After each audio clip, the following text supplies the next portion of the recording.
Good afternoon, I'm Nigel Kitney and welcome to the Hutchinson's Helios Orchard 2023. Right, we're now looking at the 4-year-old G11 rootstock trial. These were actually planted through Mypex.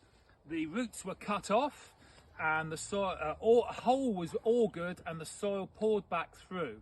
So they grew very fast for the first 2 years, and then they've grown much more slowly for the last 2 once they've started to crop, and they're quite nicely in balance. Now, interesting to compare with the trees on the other side of the alley.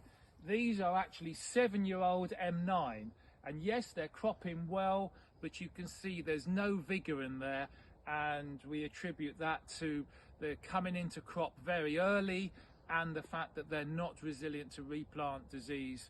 This site has had apples since 1967, so there's a lot of replant in the soil. These are what we call the M26 minimal support. If you see, we have no post and wire system, just a very simple wire was attached at planting just to stop the trees wobbling around in the first year. So 116, very little pruning, very cheap to establish, and now in year 7 we've got a fantastic crop. So here we are in the M26 rootstock.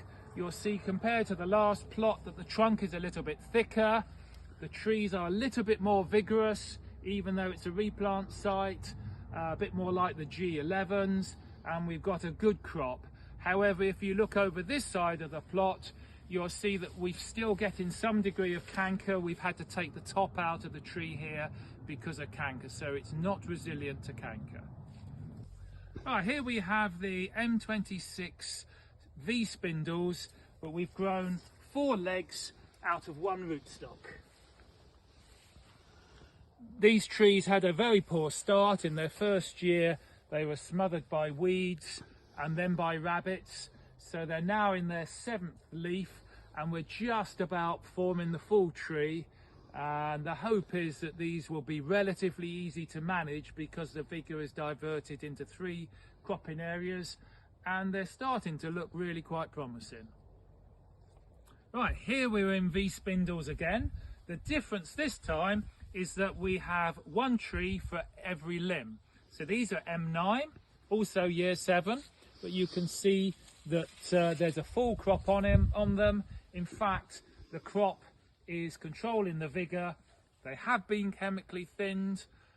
They probably should have been hand thinned, but there's relatively few small apples on here. This has been consistently the highest yielding plot in the trial.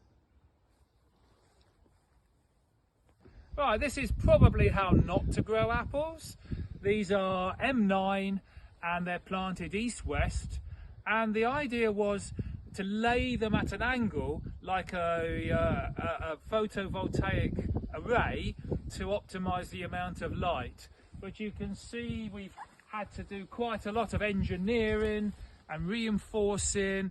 They're very tricky to prune, they're very tricky to manage. The rows have had to be further apart, and the yield is no higher than when we've done trees on a conventional vertical system. So this wouldn't be one I'd repeat. Right, well, these are the 116 Laydown. So we bent the branch, the leader across rather, sorry, and then we've run up shoots off the side. You can see here that this one is starting to get a bit dominant and is a little bit less croppy, so I shall have to decide whether to cut that off in the winter and run a new one up, or whether to leave it for 1 more year and see if it balances out. But really my gut feeling is that should come off.